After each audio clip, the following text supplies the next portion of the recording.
Hey boys and girls, how's everybody doing out there today? I may be finishing this book today. I can't really tell how many chapters are left. There might be like a little, I think there's only 2 chapters left and they look pretty small. So, might be finishing it today. We'll see how long it takes me, but anyway, we are on chapter 23. And the title of the chapter I will tell you today is The Good Witch Grants Dorothy's Wish.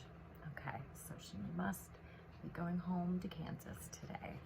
All right, here we go.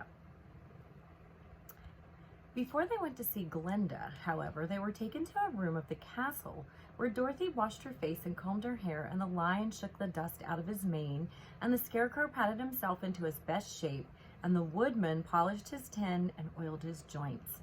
When they were all quite presentable, they followed the soldier girl into a big room where the witch Glinda sat upon a throne of rubies. So I love that the Emerald City is just filled with emeralds everywhere, and now she's in this place where everybody loves red, and her throne is made of rubies. And it almost makes me wonder if the Witch of the North, in Munchkin Land, they love the color blue. Do you think her throne was made of sapphires? Wouldn't that be pretty? She was both beautiful and young to their eyes. Her hair was a rich red in color and fell in flowing ringlets over her shoulders. Her dress was pure white, but her eyes were blue, and they looked kindly upon the little girl. "What can I do for you, my child?" she asked. Dorothy told the witch all her story, how the cyclone had brought her to the land of Oz, how she had found her companions, and of the wonderful adventures they had met with.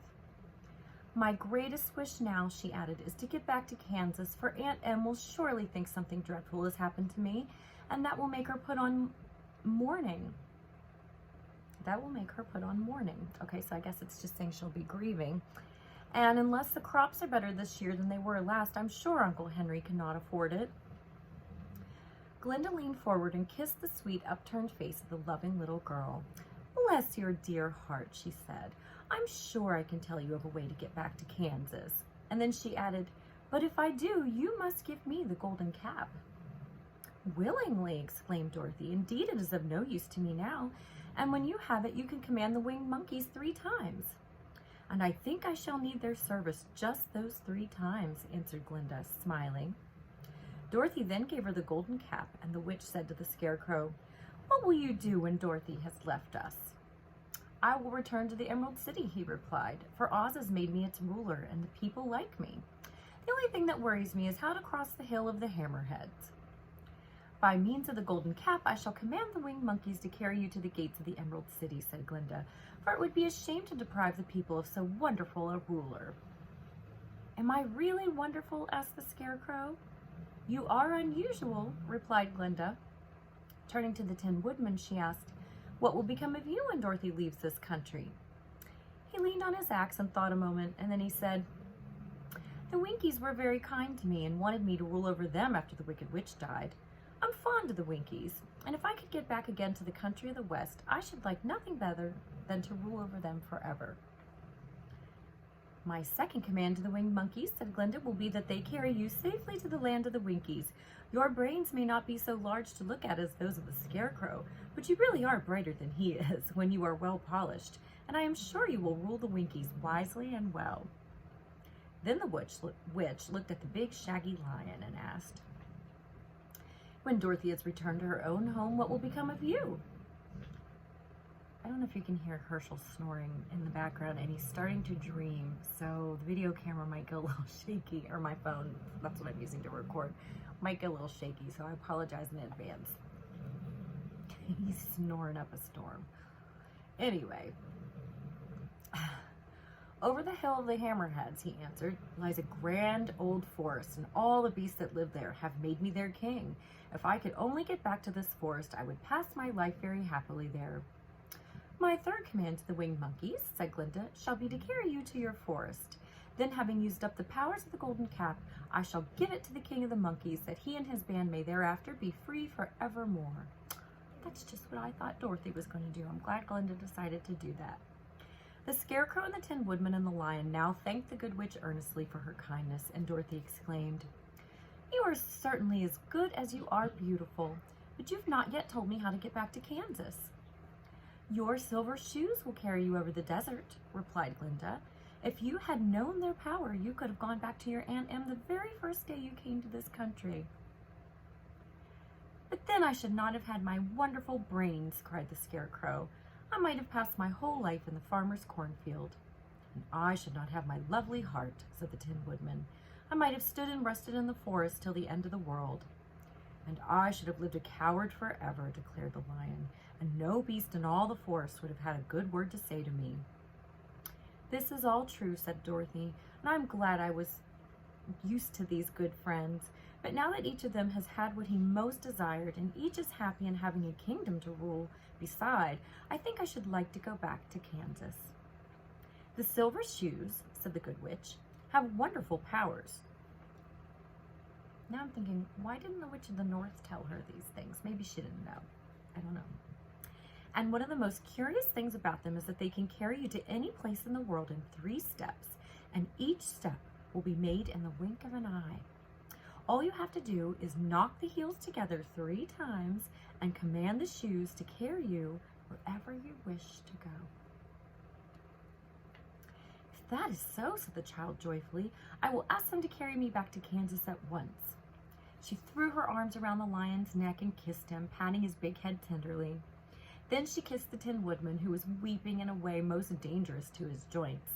But she hugged the soft stuffed body of the Scarecrow in her arms instead of kissing his painted face, and found she was crying herself at the sorrowful parting from her loving comrades. Glinda the Good stepped down from her ruby throne to give the little girl a goodbye kiss, and Dorothy thanked her for all the kindness she had shown to her friends and herself. Dorothy now took Toto up solemnly in her arms, and having said one last goodbye, she clapped the heels of her shoes together 3 times, saying, Take me home to Aunt Em. Instantly, she was whirling through the air so swiftly that all she could see or feel was the wind whistling past her ears. The silver shoes took but 3 steps, and then she stopped so suddenly that she rolled over upon the grass several times before she knew where she was. At length, however, she sat up and looked about her. Good gracious, she cried, for she was sitting on the broad Kansas prairie, and just before her was the new farmhouse Uncle Henry built after the cyclone had carried away the old one. Uncle Henry was milking the cows in the barnyard, and Toto had jumped out of her arms and was running toward the barn, barking joyously. Dorothy stood up and found she was in her stocking feet, for the silver shoes had fallen off her in her flight through the air and were lost forever in the desert. That's a shame. She could have maybe gone back to visit her friends. Although there's about 13 more books that this author wrote about the Land of Oz. Maybe she did go back. You guys will have to check some of those books out and find out. Okay, so we are on the last chapter, and it's only 1 page long. So we're about to finish this story. Chapter 24, Home Again. Aunt Em had just come out of the house to water the cabbages when she looked up and saw Dorothy running toward her.